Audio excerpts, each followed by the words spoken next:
S, வீடு, schools, hotels, store room எங்கெல்லாம் partition wall கட்டணும்னாலும் இப்போ பில்டிங் ஓனர்ஸோட first choice Renocon Rapid Wall Panels. करता हूं कि हमने इस महत्वपूर्ण अवसर पर एक सामूहिक चर्चा का रास्ता चुना है, जिस मंत्र ने, जिस जयघोष ने देश की आजादी के आंदोलन को ऊर्जा दी थी, प्रेरणा दी थी, त्याग और तपस्या का मार्ग दिखाया था, उस वंदे मातरम का पुण्य स्मरण करना इस सदन में हम सबका ये बहुत बड़ा सौभाग्य है। और हमारे लिए गर्व की बात है कि वंदे मातरम के 150 वर्ष निमित्त इस ऐतिहासिक अवसर के हम साक्षी बन रहे हैं।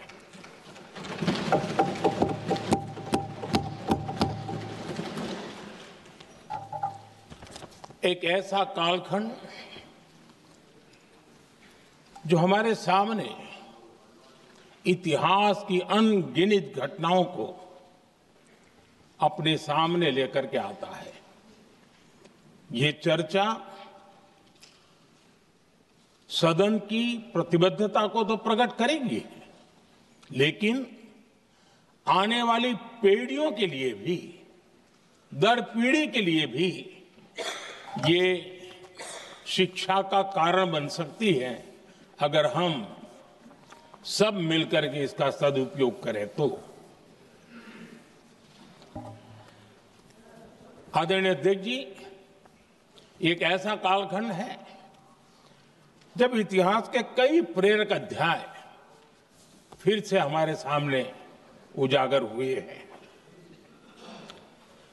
अभी अभी हमने हमारे संविधान के 75 वर्ष गौरवपूर्व मनाए हैं। आज देश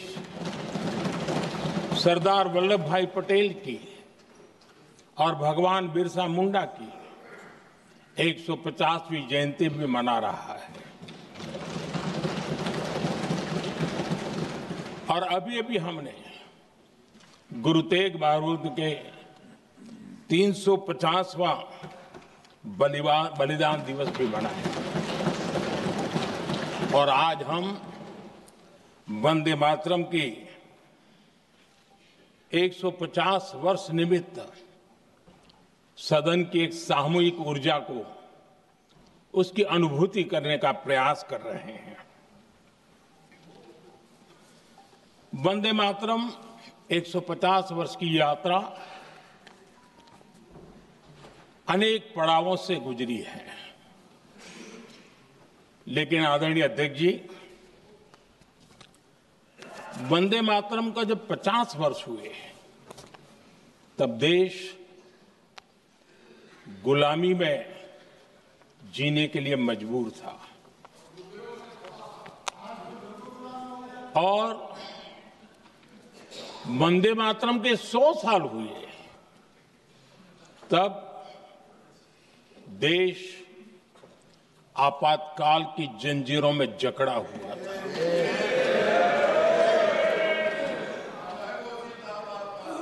जब वंदे मातरम 100 साल के अत्यंत उत्तम पर्व था, तब भारत के संविधान का गला घोंट दिया गया था। जब वंदे मातरम 100 साल का हुआ, तब देशभक्ति के लिए जीने मरने वाले लोगों को जेल के सलाखों के पीछे बंद कर दिया गया था। जिस वंदे मातरम के गीत ने देश को आजादी की ऊर्जा दी थी, उसके जब 100 साल हुए तो दुर्भाग्य से एक काला कालखंड हमारे इतिहास में उजागर हो गया। हम लोकतंत्र के गिरोह में थे।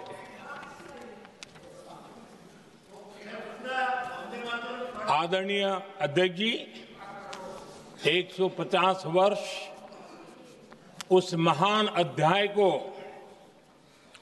उस गौरव को पुनः स्थापित करने का अवसर है और मैं मानता हूं सदन ने भी और देश ने भी इस अवसर को जाने नहीं देना चाहिए। यही वंदे मातरम है जिसने 1947 में देश को आजादी दिलाई। स्वतंत्रता संग्राम का भावात्मक नेतृत्व इस वंदे मातरम के जयघोष में था। आदरणीय अध्यक्ष जी,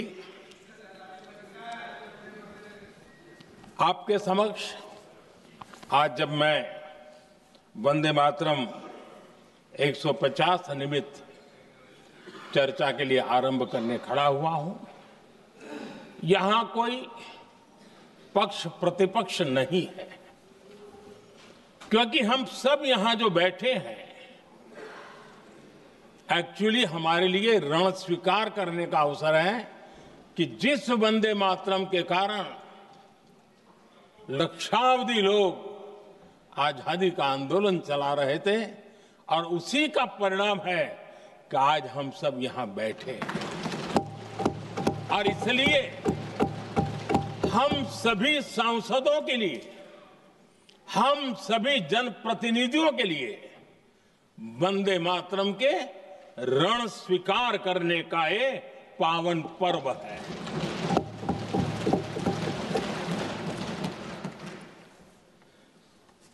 और इससे हम प्रेरणा लेकर के वंदे मातरम की जिस भावना ने देश की आजादी का जंग लड़ा,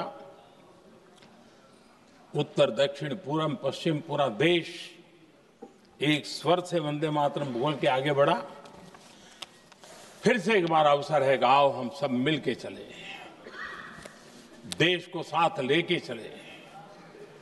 आजादी के दीवानों ने जो सपने देखे थे उन सपनों को पूरा करने के लिए वंदे मातरम 150 हम सबकी प्रेरणा बने, हम सबकी ऊर्जा बने और देश आत्मनिर्भर बने। 2047 में विकसित भारत बना करके हम रहे, इस संकल्प को दोहराने के लिए ये वंदे मातरम हमारे लिए एक बहुत बड़ा अवसर है। आदरणीय अध्यक्ष जी, दादा तबीयत तो ठीक है ना? नहीं, कभी कभी इस उम्र में हो जाता है। आदरणीय अध्यक्ष जी, वंदे मातरम की इस यात्रा की शुरुआत बंकिम चंद्र जी ने 1875 में की थी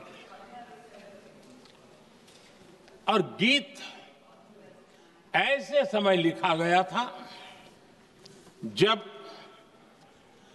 1857 के स्वातंत्र संग्राम के बाद अंग्रेज सल्तनत बौखलाई हुई थी, भारत पर भांति भांति के दबाव डाल रही थी, भांति भांति के जुल्म कर रही थी और भारत के लोगों को मजबूर किया जा रहा था अंग्रेजों के द्वारा। और उस समय उनका जो राष्ट्रीय गीत था, गॉड सेव द क्वीन, इसको भारत में घर घर पहुंचाने का एक षड्यंत्र चल रहा था। ऐसे समय बंकिम दा ने चुनौती दी और ईंट का जवाब पत्थर से दिया और उसमें से वंदे मातरम का जन्म हुआ।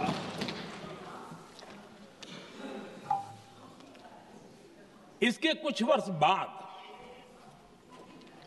1882 में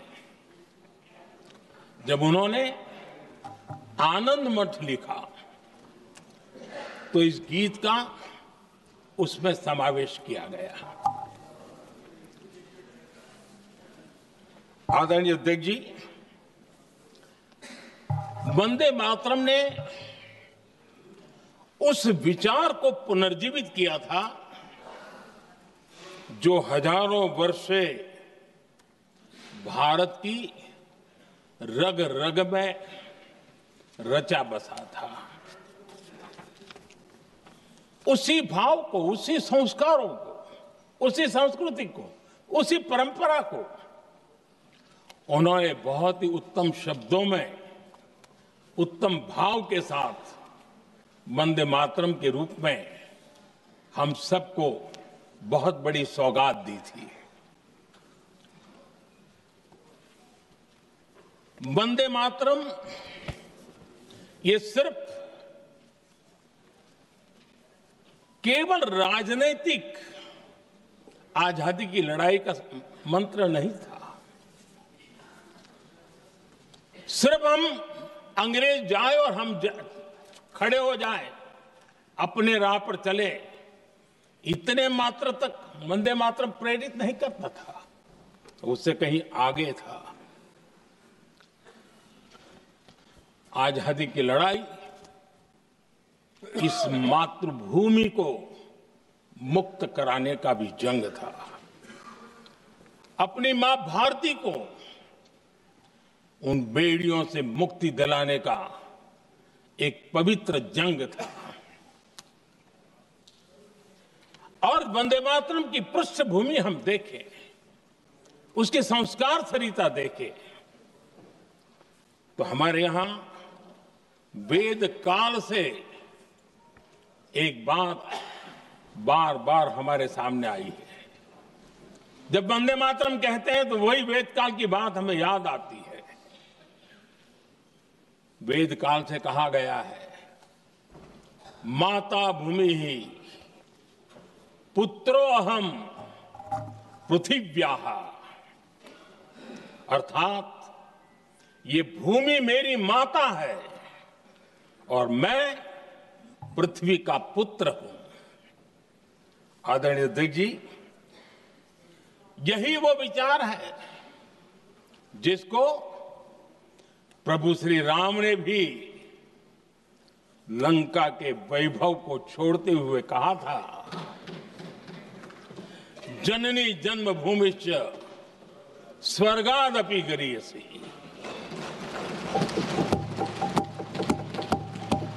वंदे मातरम यही महान सांस्कृतिक परंपरा का एक आधुनिक अवतार है।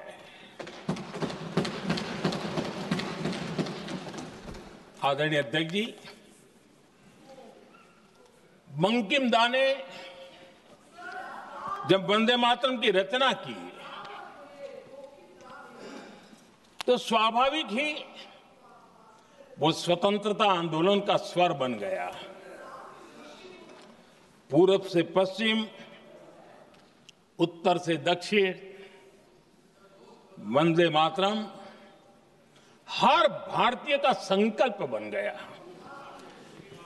इसलिए वंदे मातरम की स्तुति में लिखा गया था, मातृभूमि स्वतंत्रता की वेदिका पर मदोमय, मातृभूमि स्वतंत्रता की वेदिका पर मोदमय, स्वार्थ का बलिदान है यह शब्द है वंदे मातरम। है सजीवन मंत्र भी यह विश्व विजयी मंत्र भी, शक्ति का आह्वान है यह शब्द वंदे मातरम। उष्ण शोणित से लिखो, वक्षस्थली को चीरकर, वीर का अभिमान है यह शब्द वंदे मातरम। आदरणीय अध्यक्ष जी, कुछ दिन पूर्व जब वंदे मातरम 150 का आरंभ हो रहा था तो मैंने उस आयोजन में कहा था, वंदे मातरम हजारों वर्ष की सांस्कृतिक ऊर्जा भी थी, उसमें आजादी का जज्बा भी था और आजाद भारत का विजन भी था। अंग्रेजों के उस दौर में एक फैशन हो गई थी भारत को कमजोर, निकम्मा, आलसी, कर्महीन, इस प्रकार भारत को जितना नीचा दिखा सके ऐसी एक फैशन बन गई थी। और उसमें हमारे यहां भी जिन्होंने तैयार किए थे वो लोग भी वही भाषा बोलते थे। तब बंकिम दा ने उस हीन भावना को भी झकझोरने के लिए और सामर्थ्य का परिचय कराने के लिए वंदे मातरम के भारत के सामर्थ्यशाली स्वरूप को प्रकट करते हुए आपने लिखा था,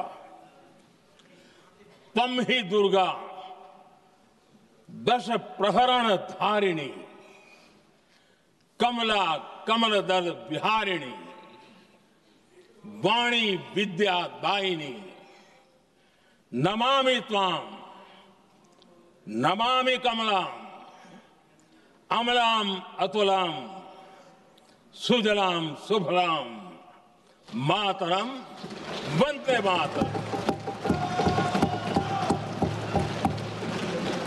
अर्थात भारत माता ज्ञान और समृद्धि की देवी भी है और दुश्मनों के सामने अस्त्र शस्त्र धारण करने वाली चंडी भी है। अध्यक्ष जी, ये शब्द, ये भाव, ये प्रेरणा गुलामी की हताशा में हम भारतीयों को हौसला देने वाले थे। इन वाक्यों ने तब करोड़ों देशवासियों को यह एहसास कराया कि लड़ाई किसी जमीन के टुकड़े के लिए नहीं है। ये लड़ाई सिर्फ सत्ता के सिंहासन को कब्जा करने के लिए नहीं है। ये गुलामी की बेड़ियों को मुक्त कर हजारों साल की महान जो परंपराएं थी, महान संस्कृति, जो गौरवपूर्ण इतिहास था, उसको फिर से पुनर्जन्म कराने का संकल्प इसमें था।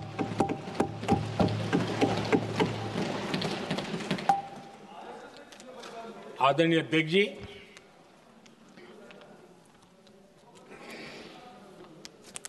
वंदे मातरम, इसका जो जन जन से जुड़ाव था,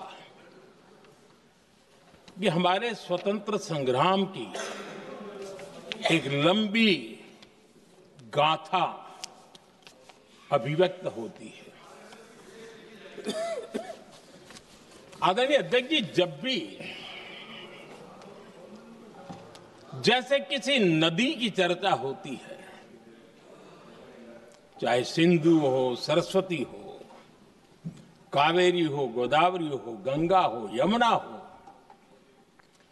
उस नदी के साथ एक सांस्कृतिक धारा प्रवाह, एक विकास यात्रा का धारा प्रवाह, एक जन जीवन की यात्रा का प्रवाह उसके साथ जुड़ जाता है। लेकिन क्या कभी किसी ने सोचा है कि आजादी जंग के हर पड़ाव, वो पूरी यात्रा वंदे मातरम की भावनाओं से गुजरता था, उसके तट पर पल्लवित होता था।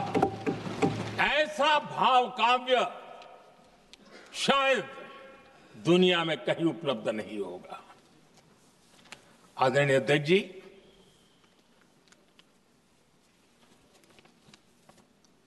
अंग्रेज समझ चुके थे कि 1857 के बाद लंबे समय तक भारत में टिकना उनके लिए मुश्किल लग रहा था। और जिस प्रकार से वो अपने सपने लेकर के आए थे, तब उनको लगा कि जब तक भारत को बांटेंगे नहीं, जब तक भारत को टुकड़ों में नहीं बांटेंगे, भारत में ही लोगों को एक दूसरे से लड़ाएंगे नहीं, तब तक यहां राज करना मुश्किल है। और अंग्रेजों ने बांटो और राज करो इस रास्ते को चुना और उन्होंने बंगाल को इसकी प्रयोगशाला बनाया, क्योंकि अंग्रेज भी जानते थे वो एक वक्त था जब बंगाल का बौद्धिक सामर्थ्य देश को दिशा देता था, देश को ताकत देता था, देश को प्रेरणा देता था। और इसलिए अंग्रेज भी चाहते थे कि बंगाल का ये जो सामर्थ्य है वो पूरे देश की शक्ति का एक प्रकार से केंद्र बिंदु है। और इसलिए अंग्रेजों ने सबसे पहले बंगाल के टुकड़े करने की दिशा में काम किया और अंग्रेजों का मानना था कि एक बार बंगाल टूट गया तो ये देश भी टूट जाएगा और वो यावत चंद्र दिवाकरो राज करते रहेंगे, ये इनकी सोच थी। 1905 में अंग्रेजों ने बंगाल का विभाजन किया, लेकिन जब अंग्रेजों ने 1905 में ये पाप किया तो वंदे मातरम चट्टान की तरह खड़ा रहा। बंगाल की एकता के लिए वंदे मातरम गली गली का नाद बन गया था और वही नारा प्रेरणा देता था। अंग्रेजों ने बंगाल विभाजन के साथ ही भारत को कमजोर करने के बीच और अधिक बोने की दिशा पकड़ ली थी, लेकिन वंदे मातरम एक स्वर एक सूत्र के रूप में अंग्रेजों के लिए चुनौती बनता गया और देश के लिए चट्टान बनता गया। आदरणीय अध्यक्ष जी, बंगाल का विभाजन तो हुआ, लेकिन एक बहुत बड़ा स्वदेशी आंदोलन खड़ा हुआ और तब वंदे मातरम हर तरफ गूंज रहा था। अंग्रेज समझ गए थे कि बंगाल की धरती से निकला बंकिम दा का ये भाव सूत्र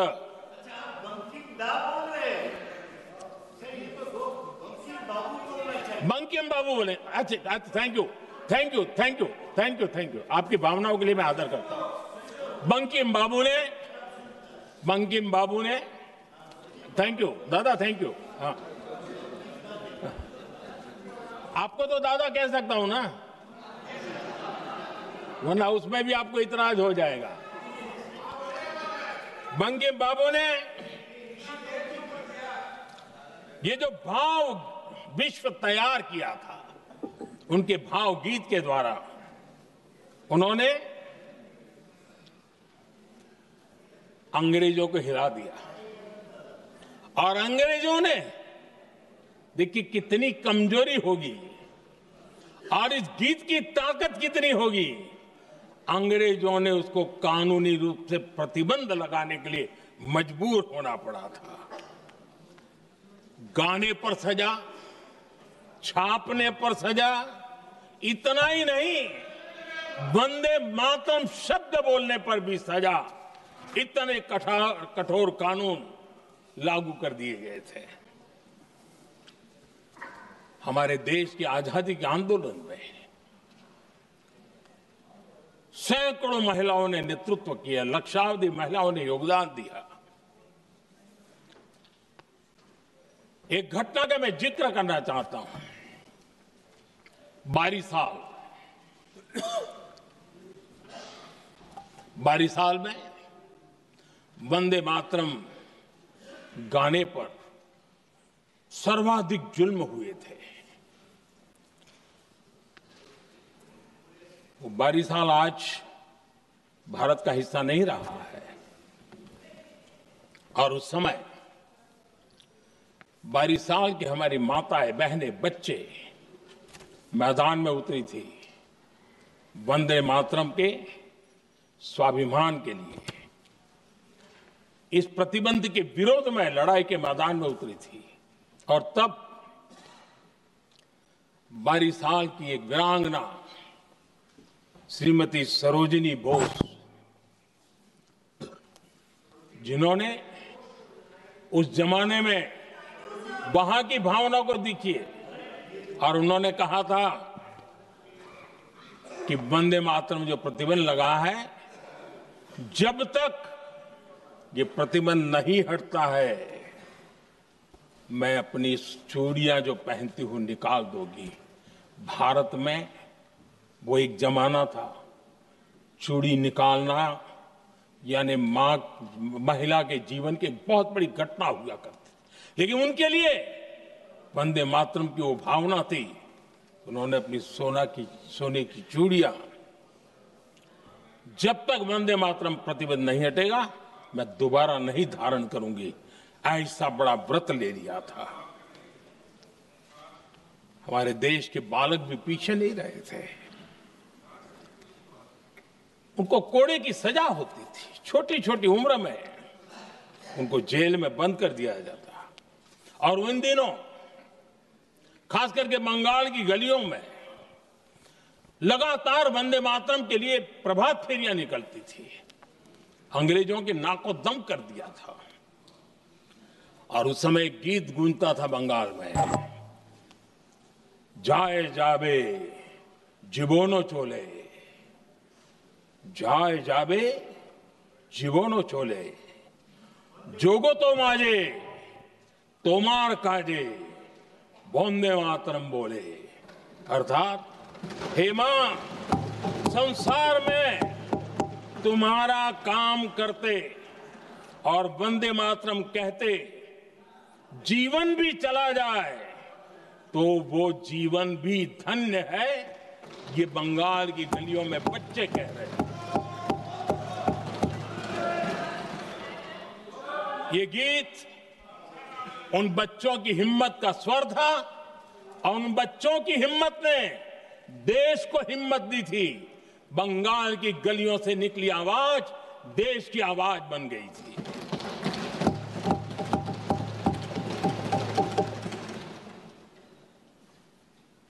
उन्नीस 1905 में फरीदपुर के गांव में बहुत छोटी छोटी उम्र के बच्चे जब वंदे मातरम के नारे लगा रहे थे, अंग्रेजों ने बेरहमी से उन पर कोड़े मारे थे। यानी एक प्रकार से जीवन और मृत्यु के बीच लड़ाई लड़ने के लिए मजबूर कर दिया था। इतना अत्याचार हुआ था। 1906 में नागपुर में नील सिटी हाई स्कूल के उन बच्चों पर भी अंग्रेजों ने ऐसे ही जुल्म किए थे। गुनाह यही था कि वो एक स्वर से वंदे मातरम बोल करके खड़े हो गए थे। उन्हें वंदे मातरम के लिए मंत्र का महात्म्य अपनी ताकत से सिद्ध करने का प्रयास किया था। हमारे जांबाज सपूत बिना किसी डर के फांसी के तख्त पर चढ़ते थे और आखिरी सांस तक वंदे मातरम, वंदे मातरम, वंदे मातरम, यही उनका भाव घोष रहता था। खुदीराम बोस, मदनलाल ढींगरा, राम प्रसाद बिस्मल, अशफाकुल्ला खान, रोशन सिंह, राजेंद्र नाथ लाहिड़ी, रामकृष्ण विश्वास, अनगिनत जिन्होंने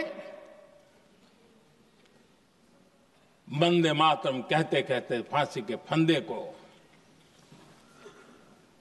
अपने गले पर लगाया था। लेकिन देखिए, ये अलग अलग जेलों में होता था, अलग अलग इलाकों में होता था। प्रक्रिया करने वाले चेहरे अलग थे, लोग अलग थे, जिन पर जुल्म हो रहा था उनकी भाषा भी अलग थी, लेकिन एक भारत श्रेष्ठ भारत, इन सब का मंत्र एक ही था, वंदे मातरम।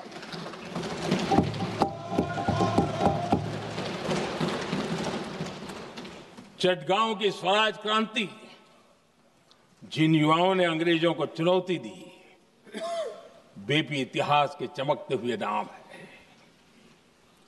हरगोपाल बाग, पुलिन विकास घोष, त्रिपुर सेन, इन सब ने देश के लिए अपना बलिदान दिया।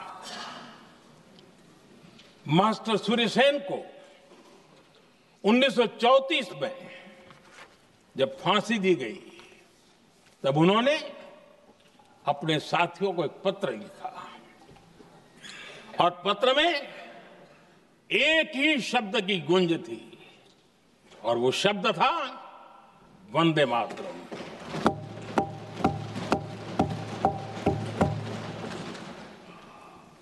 आदरणीय अध्यक्ष जी, हम देशवासियों को गर्व होना चाहिए।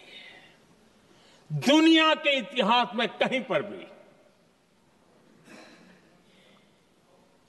ऐसा कोई काव्य नहीं हो सकता, ऐसा कोई भावगीत नहीं हो सकता जो सदियों तक एक लक्ष्य के लिए कोटि कोटि जनों को प्रेरित करता हो और जीवन आहूत करने के लिए निकल पड़ते हो।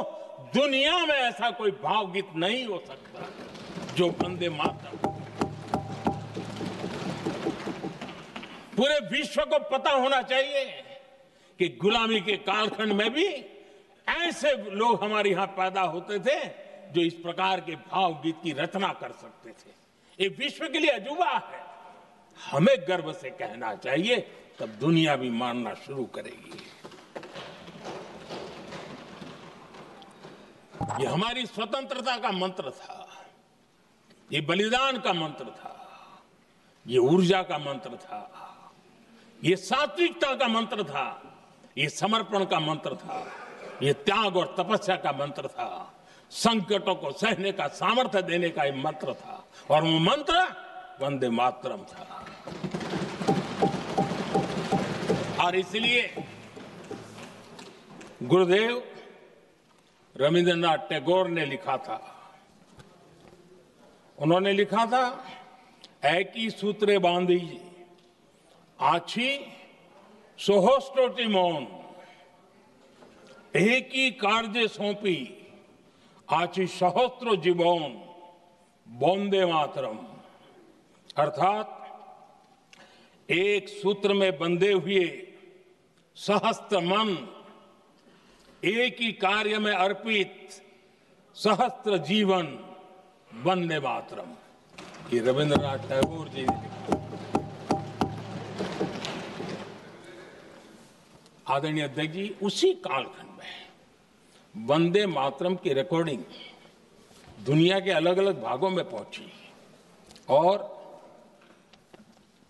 लंदन में जो क्रांतिकारियों की एक प्रकार से तीर्थ भूमि बन गया था, वो लंदन का इंडिया हाउस, वीर सावरकर जी ने वहां वंदे मातरम गीत, और वहां ये गीत बार बार गूंजता था। देश के लिए जीने मरने वालों के लिए वो एक बहुत बड़ा प्रेरणा का अवसर रहता था। उसी समय बिपिन चंद्र पाल और महर्षि अरविंद घोष, उन्होंने अखबार निकाले, उस अखबार का नाम भी उन्होंने वंदे मातरम रखा। यानी डगर डगर पर अंग्रेजों की नींद हराम करने के लिए वंदे मातरम काफी हो जाता था, और इसलिए उन्होंने इस नाम रखा। अंग्रेजों ने अखबारों पर रोक लगा दी, तो मैडम भिकाजी कामा ने पेरिस में एक अखबार निकाला और उसका नाम उन्होंने वंदे मातरम रखा। आदरणीय अध्यक्ष जी, वंदे मातरम ने भारत को स्वावलंबन का रास्ता भी दिखाया। उस समय माचिस की डिब्बिया, मैच बॉक्स, वहां से लेकर के बड़े बड़े शिप, उस पर भी वंदे मातरम लिखने की परंपरा बनी और बाहरी कंपनियों को चुनौती देने का एक माध्यम बन गया, स्वदेशी का एक मंत्र बन गया। आजादी का मंत्र स्वदेशी के मंत्र की तरफ विस्तार होता गया। आदरणीय अध्यक्ष जी, मैं एक और घटना का जिक्र भी करना चाहता हूं। 1907 में जब वीओ चिदम्बरम पिल्लाई उन्होंने स्वदेशी कंपनी का जहाज बना तो उस पर भी लिखा था वंदे मातरम।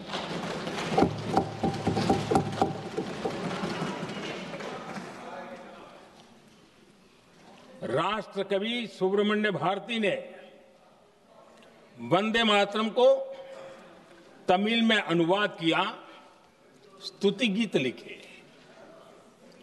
उनके कई तमिल देशभक्ति गीतों में वंदे मातरम की श्रद्धा साफ साफ नजर आती है।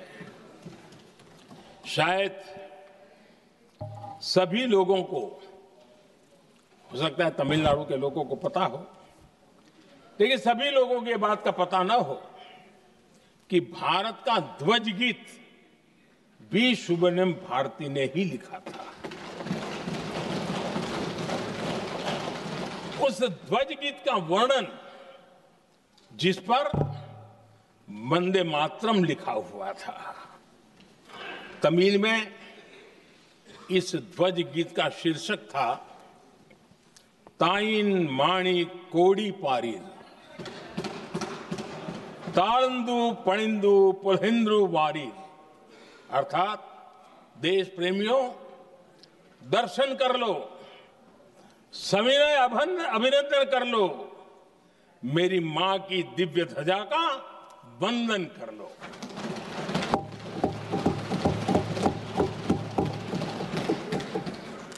आदरणीय अध्यक्ष महोदय,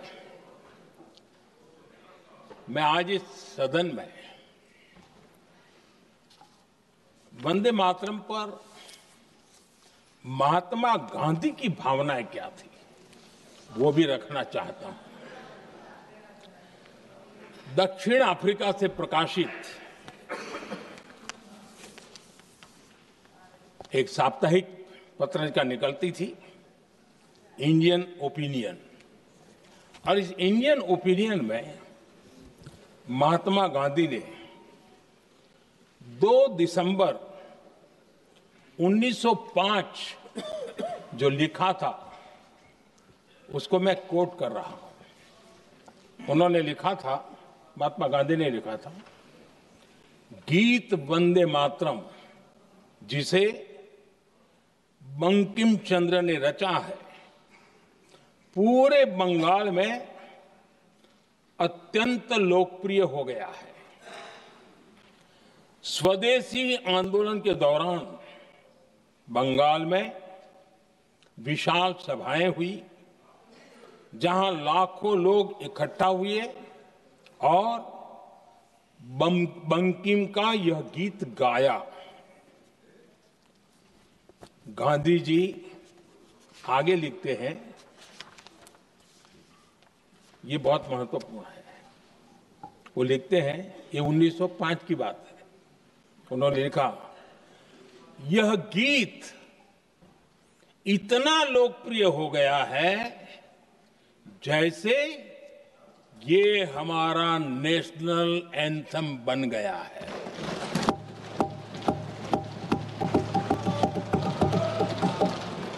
इसकी भावनाएं महान है और यह अन्य राष्ट्रों के गीतों से अधिक मधुर है। इसका एकमात्र उद्देश्य हम में देशभक्ति की भावना जगाना है। यह भारत को मां के रूप में देखता है और उसकी स्तुति करता है। अध्यक्ष जी,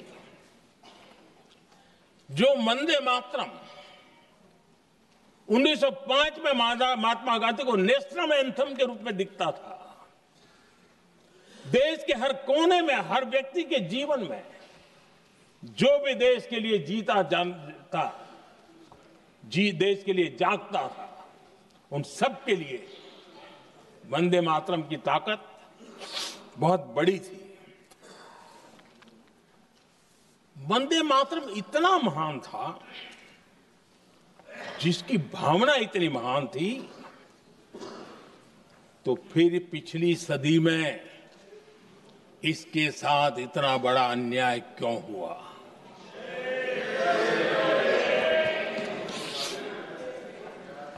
वंदे मातरम के साथ विश्वासघात क्यों हुआ?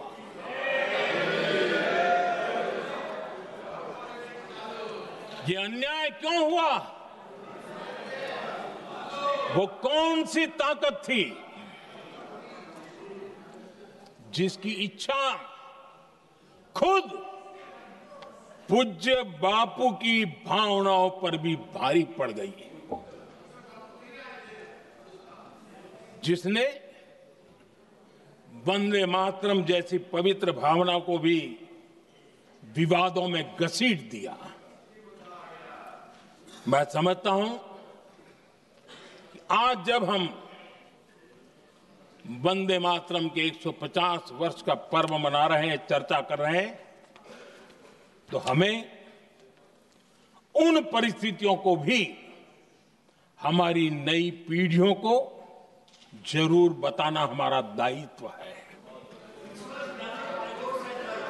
जिससे के वजह से वंदे मातरम के साथ विश्वासघात किया गया।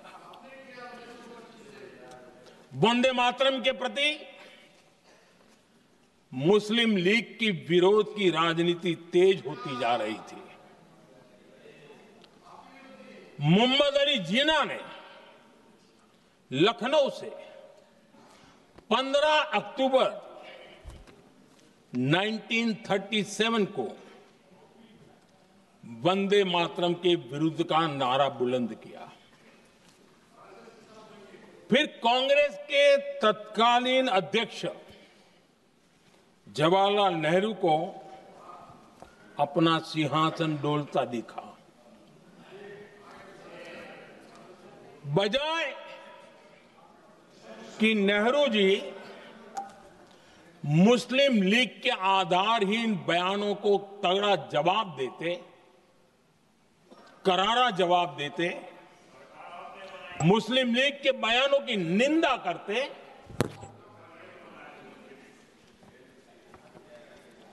और वंदे मातरम के प्रति खुद की भी और कांग्रेस पार्टी की भी निष्ठा को प्रकट करते हैं। लेकिन उल्टा हुआ।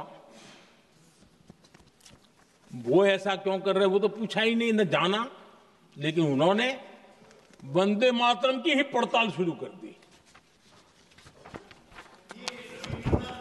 जिन्ना के विरोध के 5 दिन बाद ही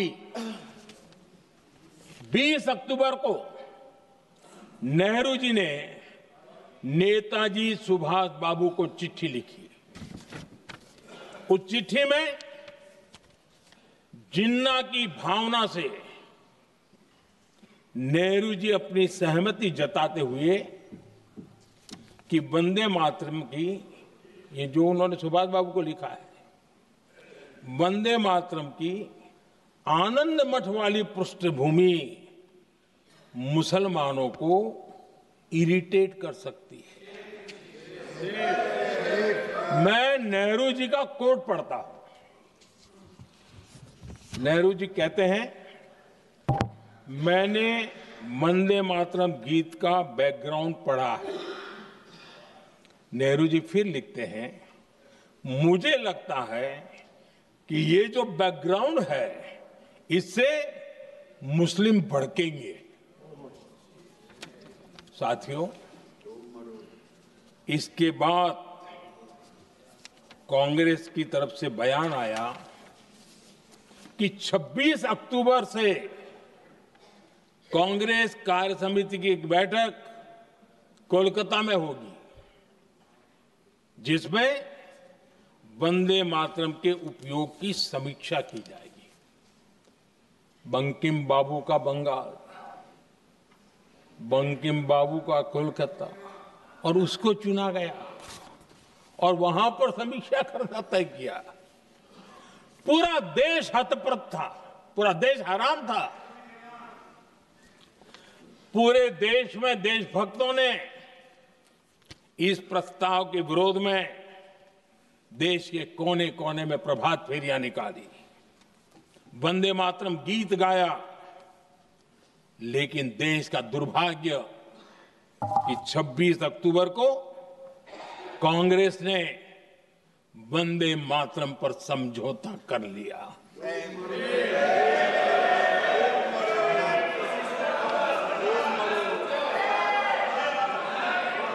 वंदे मातरम के टुकड़े करने के फैसले में,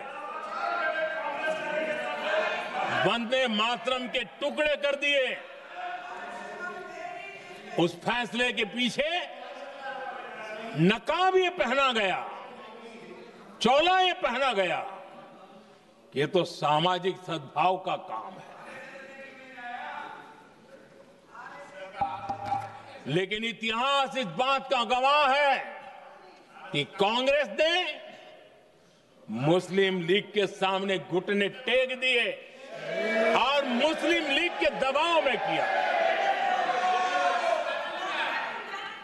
और कांग्रेस का ये तुष्टीकरण की राजनीति को साधने का एक तरीका था। आदरणीय अध्यक्ष जी, तुष्टीकरण की राजनीति के दबाव में कांग्रेस वंदे मातरम के बंटवारे के लिए झुकी। इसलिए कांग्रेस को एक दिन भारत के बंटवारे के लिए झुकना पड़ा।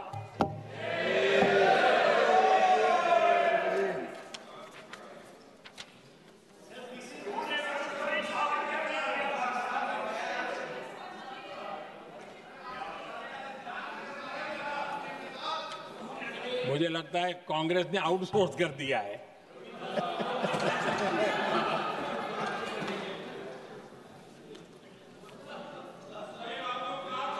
दुर्भाग्य से कांग्रेस की नीतियां वैसी की वैसी थी है, और इतना ही नहीं, आईएनसी चलते चलते एमएमसी हो गया है।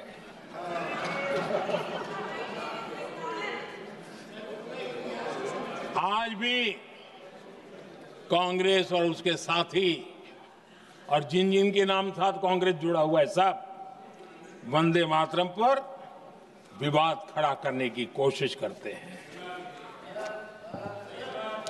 आदरणीय अध्यक्ष महोदय,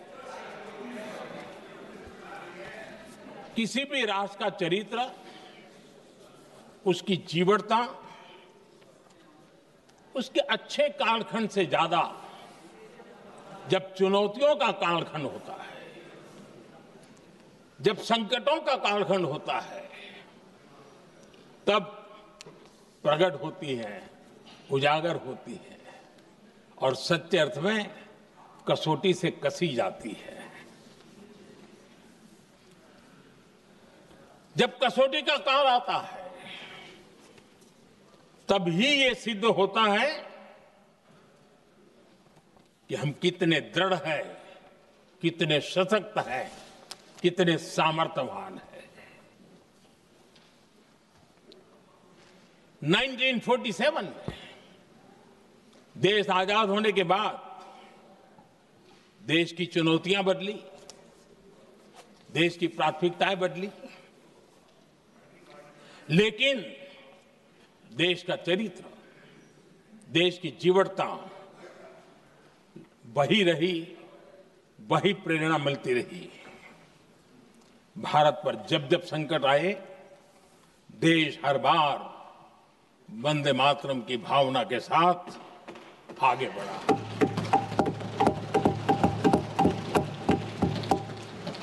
बीच का कालखंड कैसा गया जाने दो, लेकिन आज भी 15 अगस्त 26 जनवरी की जब बात आती है, हर घर तिरंगा की बात आती है, चारों तरफ वो भाव दिखता है, तिरंगे झंडे फहराते। एक जमाना था जब देश पर खाद्य का संकट आया, वही वंदे मातरम का भाव था।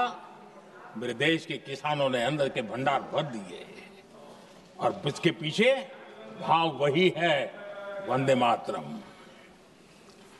जब देश की आजादी को कुचलने की कोशिश हुई, संविधान के पीठ पे छुरा भोंक दिया गया, आपातकाल थोप दिया गया, यही वंदे मातरम की ताकत थी कि देश खड़ा हुआ और परास्त करके रहा।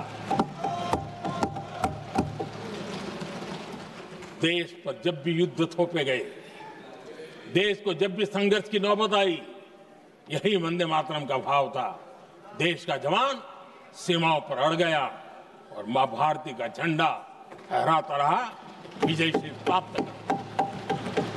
कोरोना जैसे वैश्विक महासंकट आया, यही देश उसी भाव से खड़ा हुआ, उसको भी परास्त करके आगे बढ़ गया।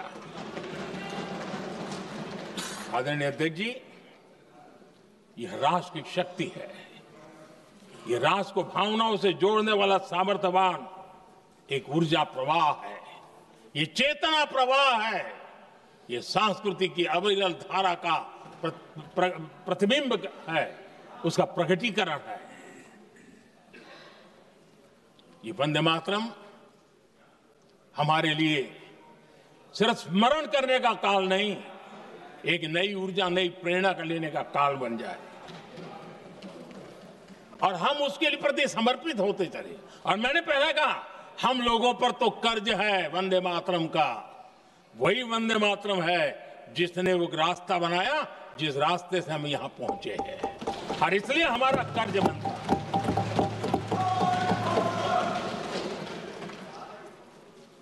भारत हर चुनौतियों को पार करने में सामर्थ है। वंदे मातरम के भाव की वो ताकत है। वंदे मातरम ये सिर्फ गीत या भावगीत नहीं, ये हमारे लिए प्रेरणा है। राष्ट्र के प्रति कर्तव्यों के लिए हमें झकझोरने वाला काम है और इसलिए हमें निरंतर इसको करते रहना होगा।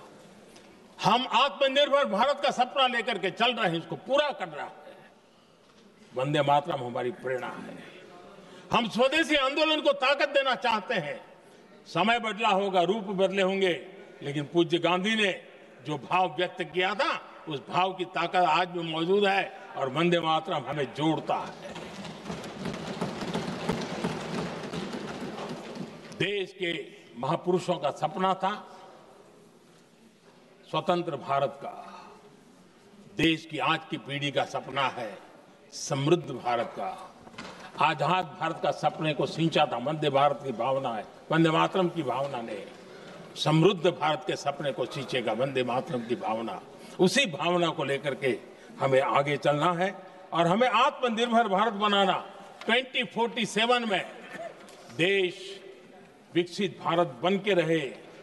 अगर आजादी के 50 साल पहले कोई आजाद भारत का सपना देख सकता था, तो 25 साल पहले हम भी तो समृद्ध भारत का सपना देख सकते हैं, विकसित भारत का सपना देख सकते हैं और इस सपने के लिए अपने आप को खपा भी सकते हैं। इसी मंत्र, इसी संकल्प के साथ वंदे मातरम हमें प्रेरणा देता रहे। वंदे मातरम का हम ऋण स्वीकार करें, वंदे मातरम की भावना को लेकर के चले, देशवासियों को साथ लेकर के चले, हम सब मिलकर के चले, इस सपने को पूरा करें। इसी एक भाव के साथ ये चर्चा का आज आरंभ हो रहा है। मुझे पूरा विश्वास है कि दोनों सदनों में देश के अंदर वो भाव भरने वाला कारण बनेगा, देश को प्रेरित करने वाला कारण बनेगा, देश की नई पीढ़ी को ऊर्जा देने का कारण बनेगा। इन्हीं शब्दों के साथ आपने मुझे अवसर दिया, मैं आपका बहुत बहुत आभार व्यक्त करता हूं। बहुत बहुत धन्यवाद। वंदे मातरम, वंदे मातरम, वंदे मातरम।